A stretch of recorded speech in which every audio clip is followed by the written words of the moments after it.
우리의 일상은 1초 뒤를 모르는 가정의 연속이죠. 그래서 그런지 if절 학습이 끝이 나질 않네요. 지난 영상 복습하면서 이 새로운 표현 하나 더 익혀볼까요? 먼저 if를 우리가 알고 있는 기본 뜻인 뭐뭐라면이라고 해석해 볼게요.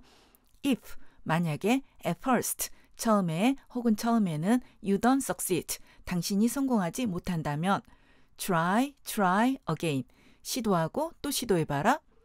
너무 이상해지죠? 성공하지 못한다면 시도해봐라.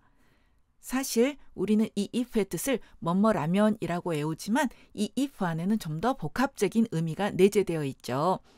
오늘은 조금 난이도가 높을 수 있지만 충분히 이해를 하면 영어가 한 단계 더 올라갈 수 있는 if의 숨겨진 뜻과 그 활용법에 대해서 이어서 설명하도록 할게요. if는 실제로 일어난 일이 아니라 어떤 가정의 상황이 일어난다면 이란 뜻이 있기 때문에 확률은 50대 50이라고 볼 수가 있죠. 사실은 모른다는 뜻이죠.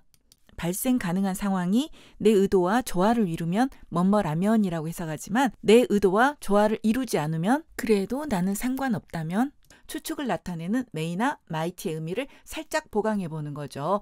어차피 may나 might도 50대 50의 가능성이라 잘 모른다는 뜻이 강하다는 것 알고 계시죠? 즉 처음에는 성공할 수도 있고 못할 수도 있어. 그래도 시도하고 또 시도해봐 란 뜻이 되겠죠.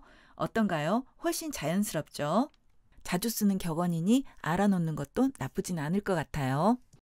그런데 저번 영상에서 일상에서는 이런 의미의 if는 강조를 위해 even을 붙여서 even if로 훨씬 더 많이 사용된다고 했죠. 하지만 사실 if 단독으로도 정말 많이 쓰인답니다.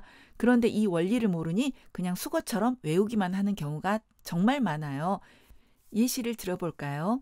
말하는 사람이 레이첼이 천재라고 생각하고 있나 봐요. 하지만 천재라고 표현하기에는 너무 주관적인 것 같은 생각이 들잖아요. 그래서 생각을 조금 낮추어서 이렇게 말을 할 수가 있겠죠. 레이첼은 똑똑해요 라고 말이죠. 하지만 아무리 생각해도 자기의 진짜 의사를 밝히고 싶기도 하겠죠. 그때 if she's not a genius, 천재는 아닐지라도요 라고 자신의 의견을 조심스럽게 덧붙일 수가 있죠. 그런데 영어의 원칙 또 하나, 줄일 수 있으면 줄여라 잖아요. 그런데 여기 이 대명사 she는 앞에 레이첼을 가리켜서 앞에서 찾아낼 수 있어서 생략할 수도 있죠. 하지만 단독으로는 안 되고 이어지는 비동사와 함께라야 되겠죠. 그래서 이런 문장이 나오네요. 어떤가요? 그녀는 천재야 하는 표현보다는 독단성과 주관성이 많이 줄어들죠. if절을 범퍼로 활용해서 천재는 아닐지라도 그 정도에 가까워 하는 의미로 쓰이는 거죠. 객관성을 유지하려는 화자나 작가의 모습 때문에 조금 더 프로페셔널하게 보이기도 하고요. 그래서 좋은 글에서 정말 많이 쓰이죠. 일단 이해가 되었으면 이것을 공식화해도 되겠죠. 이렇게요. 여기서 그녀, 즉 she 대신에 다른 주어를 사용하면 되겠죠. 한 가지 주의할 점은 화자가 원래 주장하고 싶은 부분은 이 B 쪽에 가깝죠. 그래서 앞쪽인 A에는 좀 더 약한 표현, B 쪽에는 좀 더 강한 표현이 들어가는 게 맞겠죠. I was so afraid. 나는 정말 걱정이 됐어. If not anxious. 초조하고 두려울 정도까지는 아니었더라도 말이지. The weather is fine. 날씨가 정말 좋네. If not glorious. 장엄할 정도까지는 아니더라도 말이지. 사실 화자가 말하고 싶은 부분은 이 부분이기 때문에 이 if not을 살짝 even으로 고쳐도 의미가 통하죠. 심지어는 초조할 지경이었어. 심지어는 장엄할 정도야. 라고 이해하면서요. 그래서 많이 쓰이다 보니 문장이 조금 길어지기도 해요. 하지만 청크로 차근차근 내용을 쌓아 올리면 그렇게 어렵진 않거든요. This, 이것은 is one of the oldest buildings. 가장 오래된 건물 중에 하나입니다. In town, 마을에서 말이죠. If not the oldest, 가장 오래된 것은 아닐지라도 말이죠. 가장 오래된 건물 중에 하나에서 가장 오래된 건물로 강도가 세지죠. 이번에는 약간 더 어려운 if절이 문장에 삽입되는 경우를 보도록 할게요. I'm disappointed. 난 실망했어. If not shocked. 쇼크를 받을 정도까지는 아니더라도 말이지. At your behavior. 너의 행동이 말이야.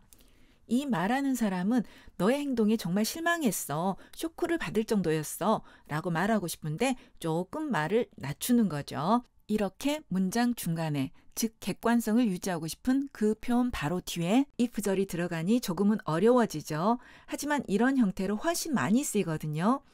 한 가지 좋은 소식은 이렇게 양쪽에 코마를 찍어주니 구별이 조금 쉬워지죠. 글을 쓰는 경우라면 드물긴 하지만 코마 대신에 가로를 쓰기도 해요. 이렇게 코마가 2개 찍히면 우리말에 가장 가까운 뜻이 괄호인 것 알고 계시죠? 그리고 나쁜 소식은 그럼에도 불구하고 정말 가끔은 이 2개의 코마를 생략하고 쓰는 사람도 가끔 있다는 거예요. 정신 단단히 차려야 되겠죠. 이 문장은 어떤가요? 문법적으로는 이상이 없지만 모든 한국인들이 김치를 좋아하는 것은 아니기 때문에 내용상 조금 불합리하다고 볼 수가 있죠. 그래서 이렇게 대부분의 뜻을 갖는 most를 사용해서 most Koreans라고 해주면 대부분의 한국인들이 김치를 좋아한다고 표현하고 있기 때문에 논리적으로 맞는 문장이 되겠죠. 그리고 이 문장도 좋은 문장이지만 대부분의 뜻을 갖는 most 바로 뒤에 거의 모든 한국 사람들이 김치를 좋아하지 않나 하는 화자의 의견을 반영하기 위해 전부는 아닐지라도의 뜻을 갖는 if not all을 most 바로 뒤에 삽입을 해주면 most if not all Koreans, 전부는 아닐지라도 대부분의 한국인들은 like 김치, 김치를 좋아해요 란 뜻을 갖게 되면서 조금 더 있어 보이는 표현이 되겠죠. 이렇게 if not all을 활용한 예문 몇 개 더 들어볼게요. Some, if not all of the members. 그 멤버들 중에 모두는 아닐지라도 몇몇은 will disagree, 동의하지 않을 거야. with that view, 그 견해의 말이지.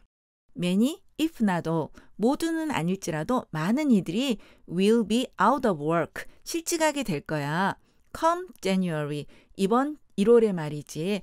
조금은 문어체적인 표현이죠.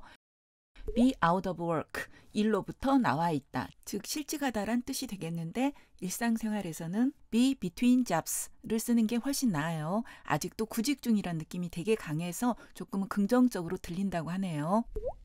그리고 여기 come January도 이번 1월에 란 뜻이 있죠. when January comes 라는 의미가 되겠죠. 약간 문어체적인 느낌이 있는데 come spring, 다가오는 봄에, come Wednesday, 이번 수요일에 하는 의미로 다양하게 많이 쓰이니까 알아두는 것도 좋을 것 같아요. 계속 할게요. all 대신에 most를 써도 되겠죠. 앞에 나온 표현보다 좀 더 강도가 세다고 생각되면요. many people, if not most. 대부분은 아닐지라도 많은 사람들이, 이렇게 many people처럼 하나의 명사 덩어리라면 그 뒤에 if not most를 사용해도 되겠네요. will participate in the project. 그 프로젝트에 참여할 거예요. 좋은 글에서 많이 쓰인다고 했는데 정말 문어적인 느낌이 강하죠. 이렇게 오늘은 뭐뭐는 아닐지라도의 뜻을 갖는 if의 줄임꼴에 대해서 알아봤네요. 그런데 눈치챘는지 모르겠지만 여기 있는 주절들의 문장들이 전부 긍정의 의미를 갖고 있네요. 그러면 이 주절들이 부정의 의미를 갖게 되면 어떻게 될까요? 조금 다른 표현 형식을 갖고 이것도 역시 굉장히 많이 쓰이거든요. 이어지는 영상에서 차근차근 설명해 드릴게요.